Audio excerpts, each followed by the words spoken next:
The price of betrayal. What does it cost? For Daniel Herrera, it was nothing. He thought he could discard his wife of 10 years, the woman who had built his world, like old news. He believed he could parade his new, young model, Sophia, at the most exclusive event of the year, the Metropolitan Arts Foundation Gala, and call it a victory. He imagined his ex-wife, Clara, sitting at home, shattered and irrelevant. But he forgot one crucial detail. When you push someone into the mud, you have no idea who they'll meet when they get up. Tonight, Daniel Herrera is about to learn that lesson in front of Madrid's elite, because his past is about to walk through the door, and his future is holding it open. A new beginning for him. The air in the penthouse overlooking Retiro Park was thick with the aroma of expensive cologne and a latent arrogance. Daniel adjusted the silk lapels of his custom Dior tuxedo, catching his reflection in the floor-to-ceiling window. The city lights twinkled below, a sprawling kingdom he felt he was finally ready to rule. "How do I look?" he asked, though it wasn't a question but a demand for affirmation. Sophia, draped on the white leather sofa, looked up from her phone. Her dress was a testament to Daniel's recent bonus, a fiery, backless number that clung to her toned body. "Like €1,000,000, darling. No, €1 billion, she said with a smile that showed off her perfectly veneered teeth. Daniel's smile widened. $1 billion. He liked the sound of that. It was aspirational. For now, he was a senior vice president at Elite Cross Capital, a respectable private equity firm. But respectability wasn't the goal. Dominance was. And tonight, the Metropolitan Arts Foundation Gala was his coronation. "This dress is everything, Daniel. I'm going to be the talk of the party," Sophia said, standing up to twirl. "We will be the talk of the party," he corrected her, his voice soft but firm. He walked over and placed his hands on her waist. "This is our debut. The world needs to see the new Daniel Herrera, the real Daniel Herrera." The unspoken part hung in the air, not the Daniel and Clara Herrera. Clara, his ex-wife. The divorce had been finalized 6 months ago, but the bitter taste still lingered in his mouth. Not from regret, but from annoyance. The proceedings had been a hassle, a tedious breaking away from a life he had outgrown. They had been together for 10 years, since university.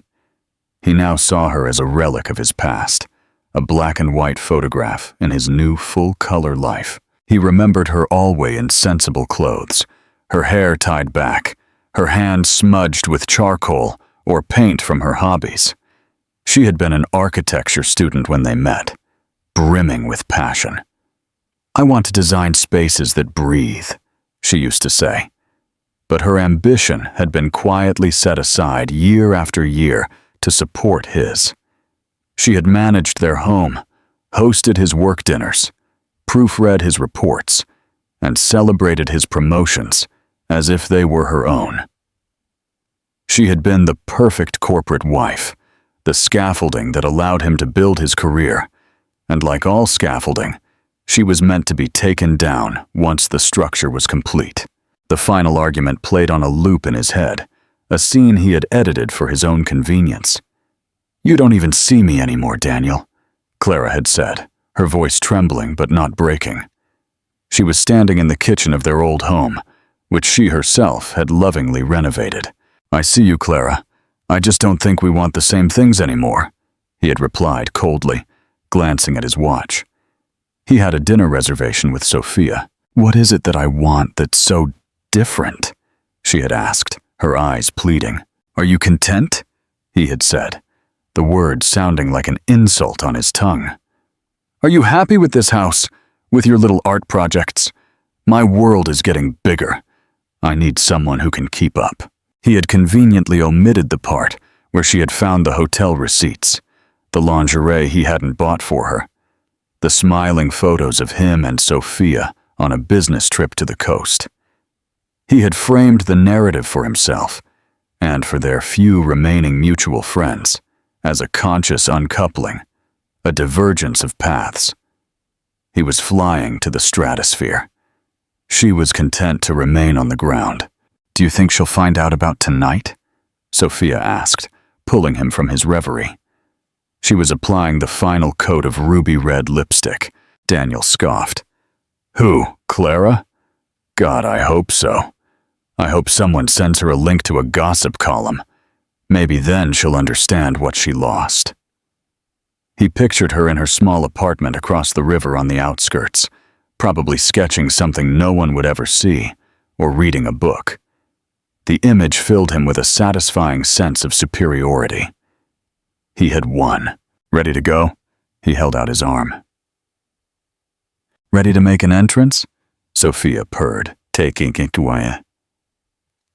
As the elevator descended, Daniel felt a surge of adrenaline.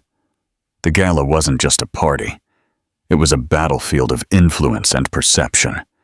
It was where deals were whispered over champagne, and fortunes were measured by the cut of a suit or the sparkle of a diamond. Tonight, with Sophia on his arm, he wasn't just attending. He was making a statement. He was powerful. He was desirable. And he had broken free from the quiet, unpretentious past that was his first wife. He was completely, blissfully unaware of the fact that scaffolding, once removed, can reveal a masterpiece that was hidden in plain sight, and that masterpieces, unlike shiny new buildings, are timeless and priceless. In Daniel's mind, what's his biggest motivation for bringing Sophia to the gala? Is it about love or something else entirely? A different kind of entrance. The car pulled up to the grand, lit entrance of the Arts Foundation Museum. A river of luxury vehicles flowed around them, depositing Madrid's high society onto a plush red carpet that wound its way up the iconic steps. The air crackled with the flash of cameras and the low hum of excited chatter. "Showtime," Daniel whispered, squeezing Sophia's hand. A uniformed attendant opened their door, and they stepped out into the crisp autumn air. The paparazzi, initially focused on a Hollywood actress ahead of them, swung some lenses their way. Daniel straightened his tie, a practiced motion of casual importance. He guided Sophia forward, his hand placed proprietarily on the small of her back. She played her part to perfection, smiling dazzlingly, tilting her head as so. A siren in scarlet. They were a vision of modern success, the impeccably suited financier and his beautiful young companion. Some photographers yelled, "Over here, big smile." They knew he was from elite Cross Capital, a firm with deep pockets and a growing reputation. They were worth a few shots. Inside, the grand hall had been transformed into an ethereal wonderland. Towering arrangements of white orchids and crystal branches reached for the vaulted ceiling. Waiters in crisp white jackets moved silently through the crowd, balancing trays of glittering champagne flutes and intricate canapes. The sound was a symphony of clinking glass, sophisticated laughter, and the soft swell of a string quartet playing in a distant corner. Daniel breathed it all in. This was his element. "Daniel, my boy!" a voice boomed. It was Roberto Finch, a managing director from a rival firm, a man whose respect Daniel craved. "Roberto, good to see you," Daniel said, shaking his hand with a confident warmth. "Do you know my partner, Sophia?" "A pleasure," Finch said, his eyes doing a quick appreciative scan of Sophia's dress. "You two make quite a pair. Cross Capital must be treating you well." "Can't complain," Daniel said, with a modest shrug that was anything but. As they moved deeper into the crowd, Daniel felt the effect of their arrival. He saw the glances, the whispers behind hands. He saw some of his colleagues' wives look Sophia up and down, with a mix of envy and disdain, which he found particularly amusing. He saw Patricia Langara, the city's most notorious gossip columnist, making a mental note of their presence. Perfect. By morning, their picture would be on page 6, cementing his new status. He was a conqueror. Enjoying his spoils, he steered Sophia toward the main ballroom, making a point of stopping and chatting with everyone who mattered. He was charming, witty, and utterly magnetic. He introduced Sophia not just as his partner, but with little asides. The brilliant marketing mind behind. Or, oh, the woman with the impeccable eye for style, giving her a veneer of substance that he felt reflected well on him. "I'm so glad we came," Sophia whispered, her eyes wide with the glamour of it all. "This is a different world." "Get used to it," he said softly. "This is our world now." His gaze swept the room, and he felt a pang of something he refused to name. He saw couples who had been married for decades, men and women who had weathered storms together. He saw the easy comfort between them, the shared smiles that spoke of a deep history. It reminded him, just for a second, of how he and Clara used to be at these things. She would always stay close, her hand finding his in the crowd, a silent signal of support. She knew who to talk to, who to avoid, who had the real power versus the illusion of it. She had been his social navigator. He pushed the thought away. That was the old Daniel, the dependent Daniel. He didn't need a navigator anymore. He was the captain of his own ship. Then he saw exactly who he was looking for. His boss, the formidable CEO of Cross Capital, Mr. Gerardo Del Rio, was standing with a small group near the silent auction exhibit. Del Rio was an industry titan, a man whose approval could make or break careers. "Wait here, Sophia," Daniel instructed, handing her a champagne flute. "Time to pay my respects." He approached, putting on his most serious, ambitious face. "Mr. Del Rio, a wonderful night." Del Rio turned, his expression neutral. "Herrera, good of you to come. The firm must be represented." He didn't introduce Daniel to the men he was with. A subtle but clear power play. "Of course, sir. It's the event of the season," Daniel said, trying to elbow his way into the conversation. "That new tech sector acquisition was a masterstroke, by the way. The numbers look even better than projected." Del Rio nodded curtly. "We're pleased." His attention was already wandering. It was clear the conversation was over. Slightly rebuffed but undeterred, Daniel retreated. It didn't matter. His presence had been noted. He rejoined Sophia, his ego still completely inflated. He had the beautiful woman, the high-powered job, the bright future. He was untouchable. It was then that the atmosphere in the grand hall began to change. It wasn't loud or sudden. It was a subtle shift in pressure, like the air before a storm. The murmur of the crowd quieted, then began to swell again, but with a different tone. Heads were turning, not in a general scan of the room, but in one specific direction, towards the grand entrance. A wave of focused silence was spreading from the door inward. The photographers, who had been lazily taking shots of the crowd, suddenly scrambled toward the red carpet, their flashes firing in a frantic, continuous barrage. "What's happening?" Sophia asked, standing on tiptoes to see over the crowd. "Did a movie star arrive?" Daniel craned his neck, annoyed by the interruption, and then he saw the reason for the commotion. A car, not a Rolls-Royce or a Bentley, but a rare and incredibly sleek Bugatti Chiron, a ghost of €1,000,000 car. It had pulled up. It was the type of vehicle that announced not just wealth, but a different stratosphere of existence.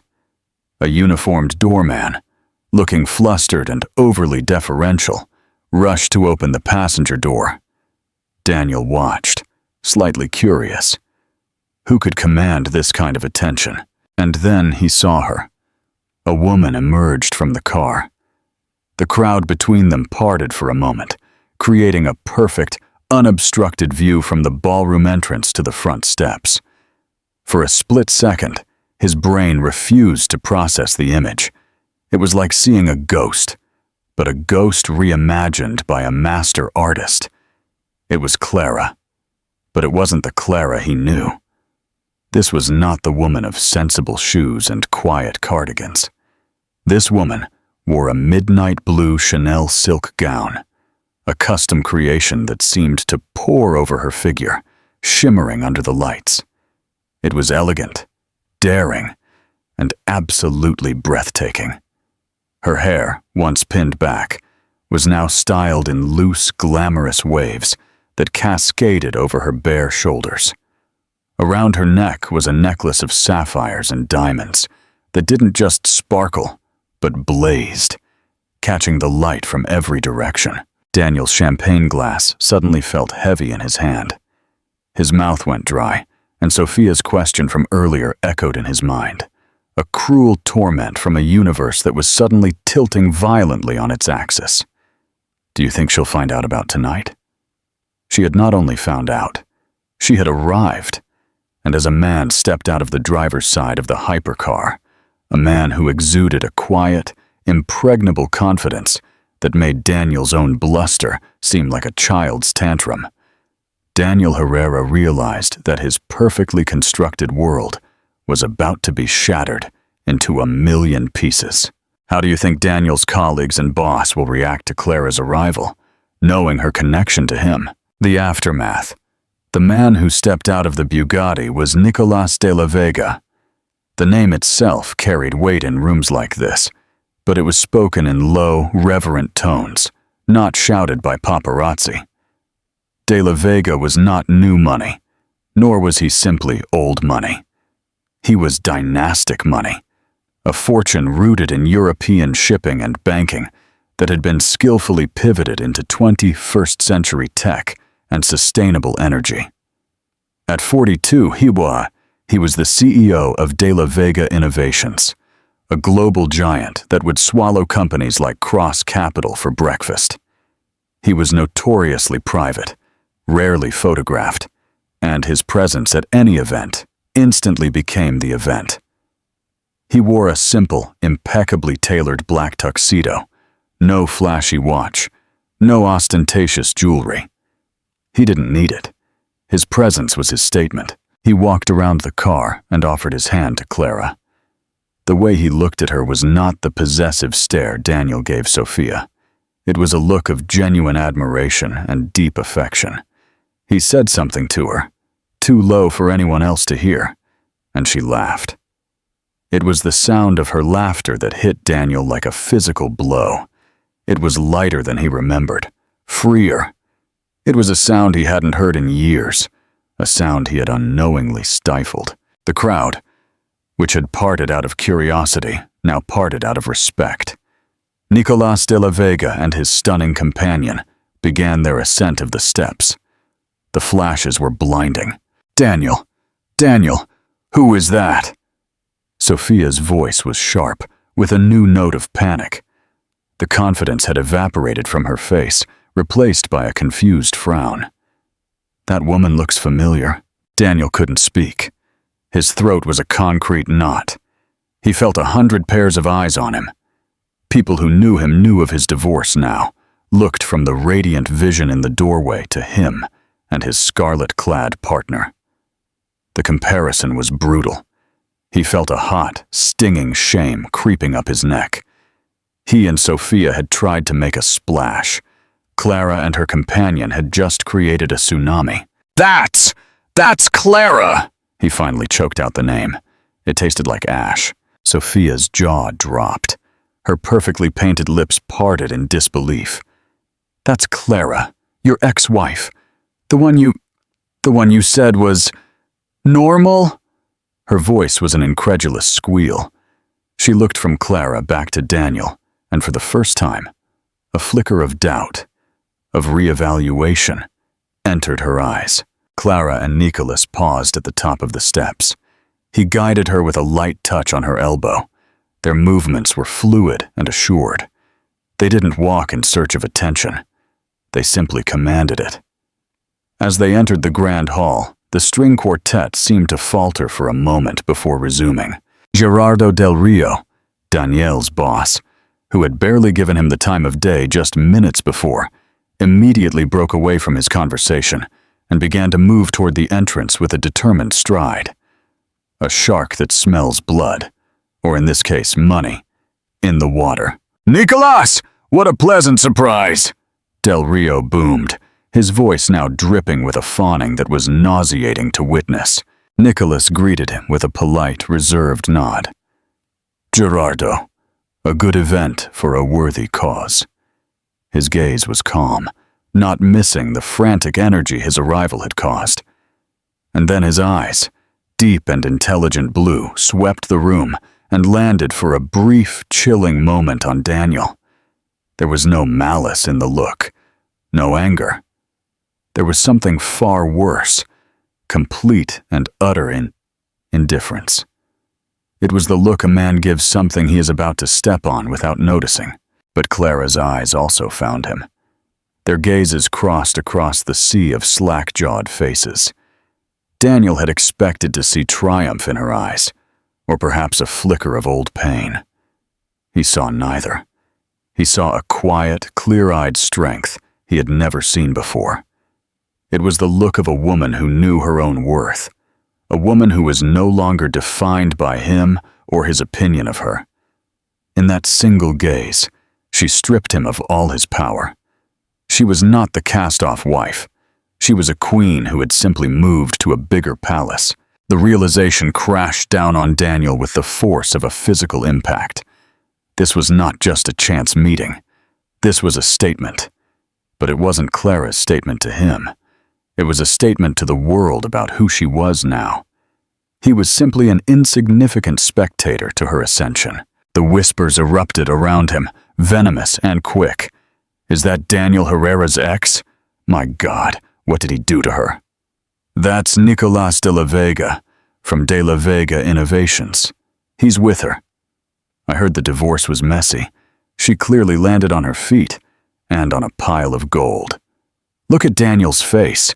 And who is he with? It's tacky. The word tacky hit Sophia like a slap. She winced. Her scarlet dress, suddenly, felt cheap and loud next to Clara's timeless elegance. The looks of admiration she had received earlier now felt like mockery.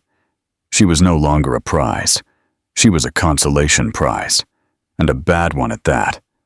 She looked at Daniel, not with adoration, but with accusation. His promises of a bigger, better world were crumbling before her very eyes.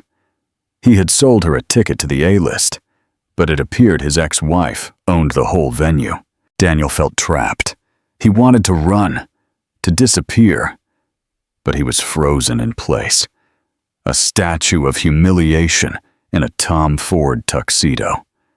He had come to the gala to be the man, but in the space of 5 minutes, he had become the joke. Clara, guided by Nicolas, began to move toward the main ballroom, greeting a few people with a warm, genuine smile. She moved with a grace he never knew she possessed. He had always seen her as grounded, practical. He never realized that with the right support, grounded people can fly. He watched as his boss, Mr. Del Rio, fawned over Nicolas, laughing too loudly at something he said. Then Del Rio turned and gestured to Clara with profound respect. They were headed toward them, not toward him, but toward the main podium at the front of the ballroom. Their path would take them directly past where Daniel and Sophia were standing, rooted in their own personal hell. The moment he had dreaded was now inevitable. A confrontation was coming. But as Clara walked toward him, looking regal and serene, he knew with nauseating certainty that this would not be a confrontation of equals. It would be an execution. In this moment of confrontation, what do you think is the most devastating thing Clara could say or do to Daniel and Sophia? The unveiling. The few feet of Persian carpet that separated them felt like a mile-long walk of shame. The air thinned around Daniel. Every rustle of Clara's Chanel gown seemed to mock the synthetic glitter of Sophia's dress. Nicolas de la Vega walked with the unhurried rhythm of a man who owns every room he enters. His eyes were focused forward, but Daniel felt his peripheral power. Mr. Del Rio, still attached to Nicolas's side like a pilot fish to a shark, was the one who saw Daniel first.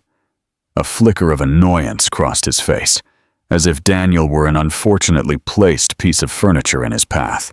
"Herrera!" His tone was clipped and dismissive. Nicolas and Clara stopped. The moment was suspended in time. The ambient noise of the gala seemed to fade into a dull roar, focusing all sound and light on this impossibly awkward tableau. Clara looked at Daniel, her expression serene. There was no anger, no pity. It was the polite, distant look one gives an old colleague from a job long past. "Daniel," she said, her voice even and cold. It was the first time she had said his name, and it sounded strange. Clinical. Daniel's pride, bruised and battered, made one final, pathetic stand. He felt an overwhelming need to assert himself, to prove he wasn't the pathetic figure everyone saw now. He made a stiff gesture toward Sophia, who looked like she wanted the floor to swallow her whole. "Clara, do you remember Sophia?" he said, the words coming out harsher than he intended. It was a petty, desperate jab, an attempt to remind her of the reason their marriage had ended. Clara's gaze settled on Sophia for a split second. She gave a small, almost imperceptible nod. It wasn't the greeting of an equal, but a dismissal. She didn't even say her name. She had rendered Sophia utterly insignificant, without a single word. Sophia visibly winced, her face reddening to a shade that clashed horribly with her dress. Nicolas de la Vega, who had remained silent, finally spoke.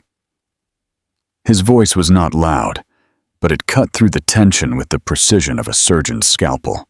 He looked directly at Daniel, but his words were for his boss. "Gerardo," he said, his tone dangerously smooth.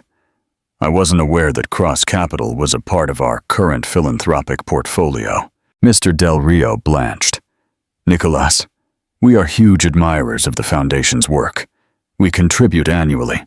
"Admirable," Nicolas replied, his eyes still fixed on Daniel. He then shifted his gaze slightly to include Sophia. "The Foundation's work this year is focused on supporting emerging female artists and designers, women of substance and vision who perhaps have been overlooked." He let the words hang in the air, each one a perfectly aimed dart. Daniel felt his blood run cold, but the masterstroke was yet to come. Nicolas turned his full attention back to Clara, his expression softening into one of genuine pride. He placed a hand gently on her back. "But introductions are in order," his voice now projecting slightly for those nearby to hear. "Gerardo, I don't believe you've been formally introduced to my fiancée." A collective gasp was audible from the surrounding guests.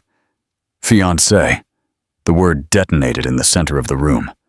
This was no fling. It was no rebound. It was a commitment to one of the most elusive and powerful men in the world.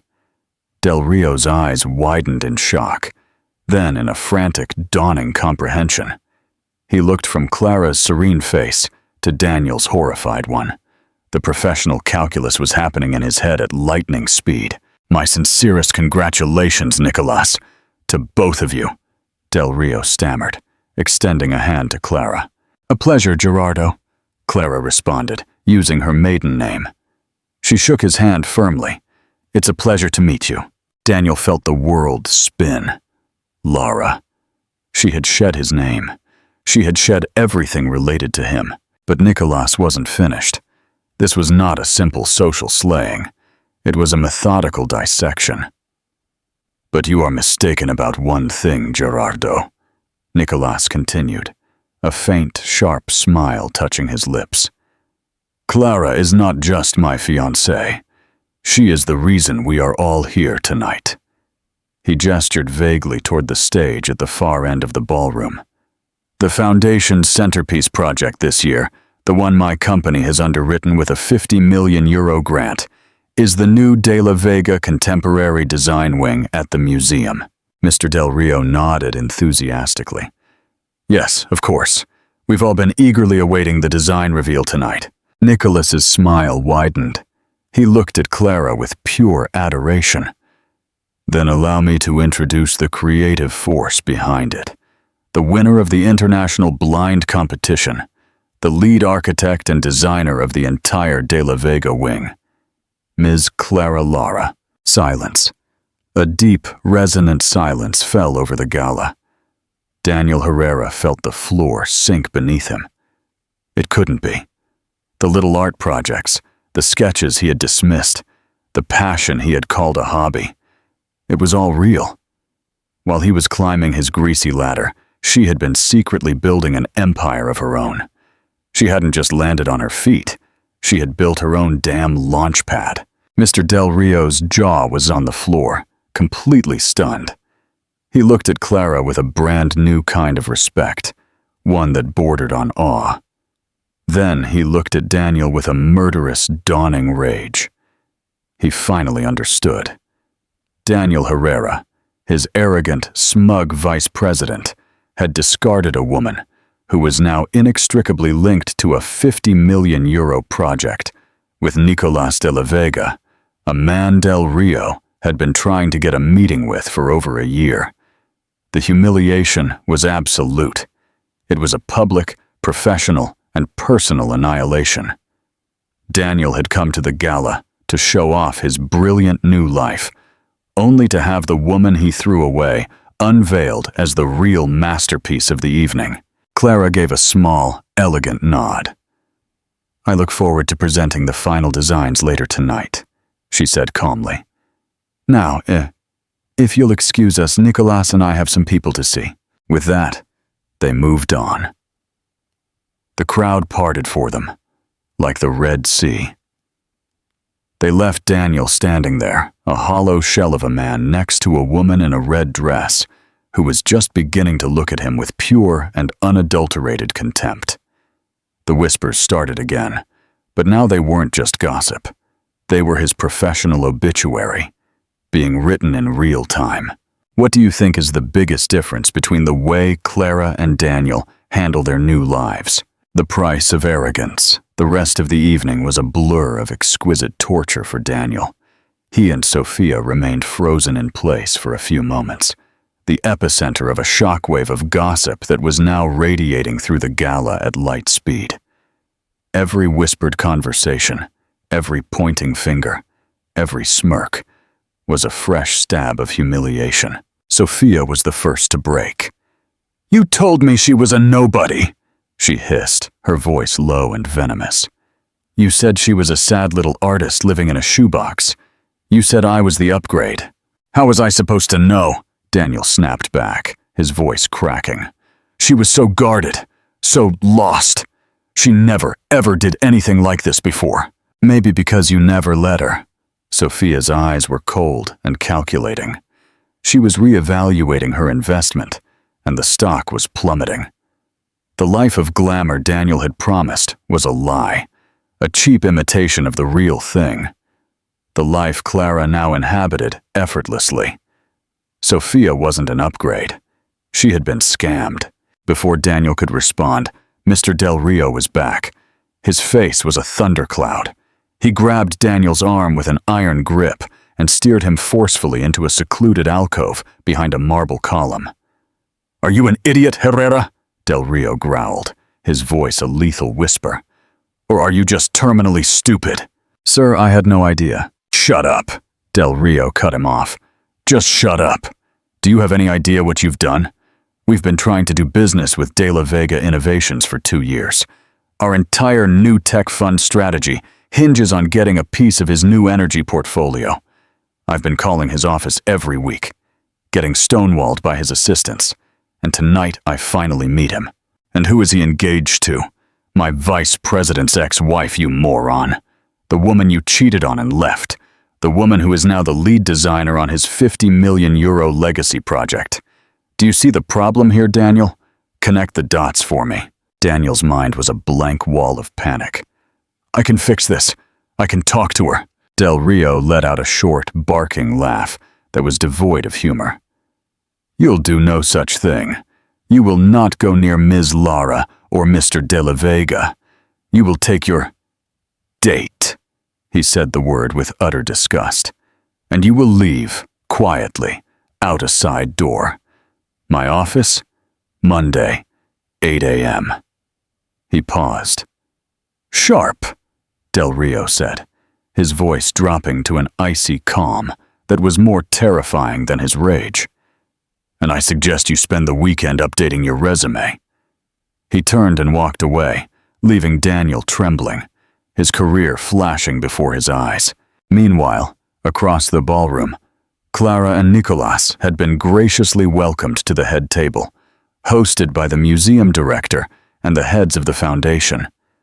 The conversation was lively, centered on art, architecture, and the future of design. Clara spoke with an eloquence and passion that captivated everyone. She was not just a fiancée, she was a visionary in her own right.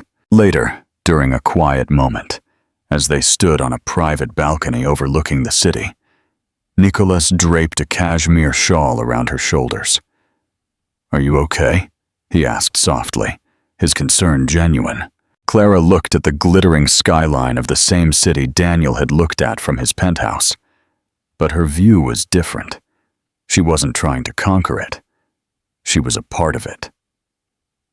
I am, she said, and she meant it. For years I felt like a shadow. I thought his validation was the only thing that made me real. Seeing him tonight, I felt no anger. I felt no revenge. I felt nothing. He's just a man I used to know.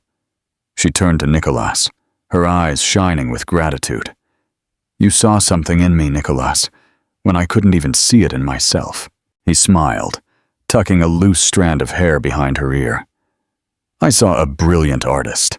I saw a woman of incredible strength and integrity who deserved to have her name in lights, not hidden in the footnotes of someone else's story. I just provided the frame. You are the masterpiece. Their moment was interrupted by applause from the ballroom. The presentation was starting. It was time for Clara to take the stage. Back in the alcove, Daniel's world had completely collapsed. He turned to go back to Sophia and tell her they were leaving, but she was already gone. He scanned the crowd and saw her. She was talking to Roberto Finch, the director from the rival firm. She was laughing at something he said, placing a delicate hand on his arm. Her scarlet dress, a beacon of opportunism. She had already cut her losses and was looking for her next investor. Defeated, Daniel staggered toward a side exit, ignoring the curious and pitying glances. As he pushed the door into the cold night air, the sound of applause echoed from the ballroom, followed by the clear, confident voice of the museum director. And now, it is my great honor to welcome to the stage the creative genius behind the new wing, the one and only Ms. Clara Lara. Daniel didn't look back. He couldn't bear it. He had entered the gala thinking he was the king of his own story, only to become a footnote in hers. Do you think Daniel deserved his fate? Or was it an overly cruel form of karma, a priceless masterpiece? 2 weeks later, the city was still buzzing. The society pages and architecture magazines were filled with breathless praise for the De La Vega wing. Clara Lara was the talk of the town, lauded not as a billionaire's fiancée, but as a formidable new talent in the world of design. Her vision, a fusion of sustainable materials and human-centered, light-filled spaces, was hailed as revolutionary. Clara stood in the middle of a cavernous, sun-drenched loft downtown, which now served as the headquarters of her design studio. Blueprints were spread out on huge oak tables, and a team of brilliant young architects was animatedly discussing material samples. The air buzzed with creativity and purpose. This was her world, a world she had built from the ashes of her old life. Her phone vibrated. It was a text from Nicholas. "Thinking of you. Don't work too hard. The world can wait a day for its next beautiful building." She smiled. Their relationship was a calm harbor in her busy new life. He never overshadowed her, never competed with her. He simply celebrated her success, finding as much joy in it as she did. He was a partner, not an owner. There was a soft knock on her office door. Her assistant, a sharp young woman named Sophia, peeked her head in. "Ms. Lara, there's a delivery for you." A messenger brought a large, flat cardboard box. "He insists on giving it to you in person." Intrigued, Clara opened it. Inside was a framed article clipped from a major financial newspaper. The headline read, "Shake-up at Cross Capital. Senior Vice President Daniel Herrera departs amid restructuring." Below the article, someone had taped a juicier clipping from a gossip column. It was a photo of Sophia, arm in arm with Roberto Finch, at a different event. The caption read, "The capital's newest power couple, financier Roberto Finch, and the dazzling Sophia look inseparable these days." Clara looked at the clippings for a long moment. There was no triumph, no gloating. There was just a quiet sense of closure, like closing the last page of a long, difficult book. Daniel's downfall had been as swift as it was brutal. Fired from Cross Capital, he had become toxic overnight. No respectable firm would touch him. He was a case study on how not to manage your personal and professional life. His obsession with image had led to the destruction of his own. Sophia, true to form, had jumped from his sinking ship to the next available yacht. Clara slid the clippings into a drawer, out of sight and out of mind. They were relics of a past that no longer held any power over her. Her future was here, in this studio, in the lines of the buildings she would create. That afternoon, she walked the construction site at the museum. The initial foundation had been laid. She ran her hand over the cool, smooth concrete, the literal and metaphorical foundation of her new life. Nicholas found her there, dressed in jeans and a simple sweater, looking more like a professor than a billionaire. He didn't ask her about Daniel. He didn't need to. He simply handed her a hard hat and a cup of hot coffee. "It's going to be magnificent," he said, looking at the sprawling site, his eyes full of pride for her. "Yes," Clara agreed, looking not at the construction, but at the clear blue sky above. It was. She had been the scaffolding for someone else's dream. Now she was the architect of her own, a future built on a foundation of self-worth, talent, and a love that wasn't about ownership, but about partnership. She had lost a life she thought she wanted, only to build one that was beyond her wildest dreams. And she had done it, not by finding a billionaire, but by finding herself first. He was just the beautiful, supportive partner who had arrived at the perfect time to watch her shine. 6 months had passed since the gala. Madrid's winter had thawed into a vibrant spring, and with it, the steel skeleton of the De La Vega wing had begun to rise against the skyline. It was a tangible monument to Clara's new reality. She now spent most of her days on site, her custom Chanel dress replaced by practical tailored trousers, steel-toed boots, and a white hard hat that had Lara written on the side. She moved with authority, her voice clear and decisive, as she conferred with engineers and construction foremen. She was not just the designer, she was the conductor of a symphony of creation, and she had never felt more alive. Her relationship with Nicholas had deepened, settling into the comfortable rhythm of a true partnership. He was her most fervent supporter and her wisest counsel, but he never tried to solve her problems for her. He understood that her power came from her own agency. One afternoon, As she was reviewing a complex wiring schematic in her on-site trailer, her assistant Sophia called, looking unusually hesitant. "Ms. Lara," Sophia began. "There's a man here. He has a letter for you. He insists on giving it to you in person." Clara looked up, annoyed by the interruption. "I'm busy, Sophia. Ask him to leave it with you." "I tried, ma'am," Sophia said, her voice dropping. "It's Daniel Herrera." Clara froze. The name felt like a relic from another time, a ghost at the feast. She hadn't seen or heard from him since that night. She had heard the whispers that he had been forced to sell the penthouse, that he was living in a small rented apartment on the outskirts, that he was consulting, the universal euphemism for unemployed. A cold knot of dread formed in her stomach. Part of her wanted to tell Sophia to have security remove him. But curiosity, and perhaps the last lingering thread of a shared history, won out. "All right, send him in." Daniel walked into the trailer. The change was shocking. The impeccably tailored Dior tuxedo was gone, replaced by a cheap, ill-fitting blazer. The arrogance was gone, replaced by a desperate, haunted look in his eyes. He was thinner, and the lines of failure were etched around his mouth. He clutched a simple white envelope in his hand, as if it were a life raft. "Clara!" His voice was hoarse. "Daniel?" She responded coolly, not getting up, not offering him a seat. She remained behind her large desk. The blueprints lay between them like a barricade. "What do you want?" "I wanted to give you this," he said, stepping forward and placing the envelope on the edge of her desk. He wouldn't meet her eyes. "I just want you to read it. That's all I ask." She looked at the envelope, then at his haggard face. The powerful, intimidating man she had once been married to was gone.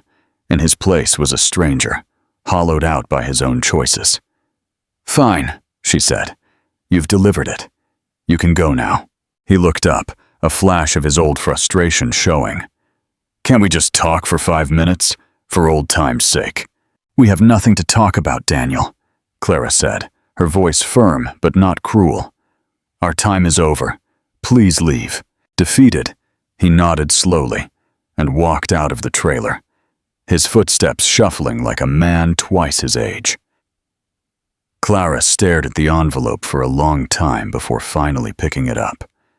Inside was a 2-page handwritten letter. It was a rambling, self-pitying mess. He wrote of his regret and his mistakes, but it was all framed in the language of a victim. He spoke of the pressure of his job, of how he strayed, of how he missed the simple life they used to have.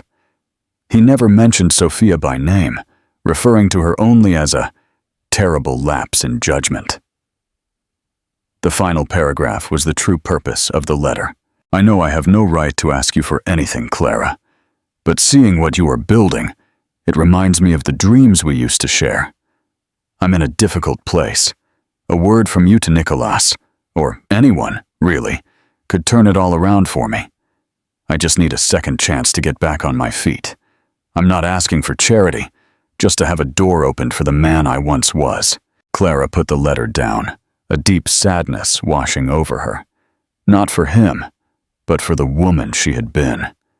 The woman who would have believed in this pathetic manipulation. He wasn't sorry for what he did. He was sorry he got caught and lost everything. He didn't miss her. He missed what she provided for him. That night, she showed the letter to Nicolas. He read it, his expression unreadable, and handed it back to her. "What do you want to do?" he asked simply. "The old me would have felt guilty," Clara confessed. "She would have felt responsible. She would have made the call." "And the you who is here now?" Nicolas prompted gently. Clara looked around her beautiful, peaceful home. Then she thought of the structure rising at the museum. "The me who is here now knows that second chances are earned, not begged for, and that you can't build a new future on a rotten foundation." She knew she couldn't leave him unanswered. Silence to a man like Daniel could be misconstrued as a possibility. She needed to send a final, definitive message. The next day, she went to a storage unit where a few boxes from her old life remained. She found what she was looking for: a worn, leather-bound sketchbook from her early years of marriage. Its pages were filled with her brilliant early designs: innovative suburban homes, community centers, a bold proposal for a library cantilevered over a river. These were the dreams she had shared with him, the ones he had condescendingly called her little projects. She did not write a letter. She simply opened the sketchbook to a detailed drawing of a light-filled public atrium, a design that was a clear predecessor to the central courtyard of the De La Vega wing. On the bottom of the page, in her clear architectural handwriting, she wrote only 7 words. "I was always building, you just couldn't see." She sent the sketchbook to his address, with no return address. It was not an act of revenge, but an act of truth. It was giving him back his own blindness. Weeks later, in his bland apartment, Daniel received the package. He opened it and stared at the sketchbook. Slowly he turned the pages, each drawing a testament to a talent he had actively ignored and dismissed. He finally saw her, not as his wife or his ex-wife, but as the brilliant woman she had always been. He sank onto his sofa, the open sketchbook in his lap, and for the first time he felt no anger or self-pity. He felt the vast, hollow weight of his loss. He hadn't lost a wife. He had discarded a fortune of a different kind, a treasure of talent and spirit. He had been too arrogant and too foolish to recognize it. And he knew with a certainty that chilled him to the bone that he would spend the rest of his life in the shadow of the world she was building. And that is the story of how a night of calculated arrogance led to a lifetime of karmic justice. It is a powerful reminder that your worth is never determined by who you leave or who leaves you. It is determined by what you build within yourself. Daniel thought he was the prize, but he was just the price Clara had to pay for her own freedom. Her final triumph was not entering with a billionaire. It was entering as herself, powerful and whole. What did you think of Clara's incredible transformation and Daniel's downfall? Have you ever witnessed a moment of karma so perfect and unexpected? If this story resonated with you, please give this video a like. Share it with someone who needs to hear it. And don't forget to subscribe and hit that notification bell so you never miss another of our real-life dramas.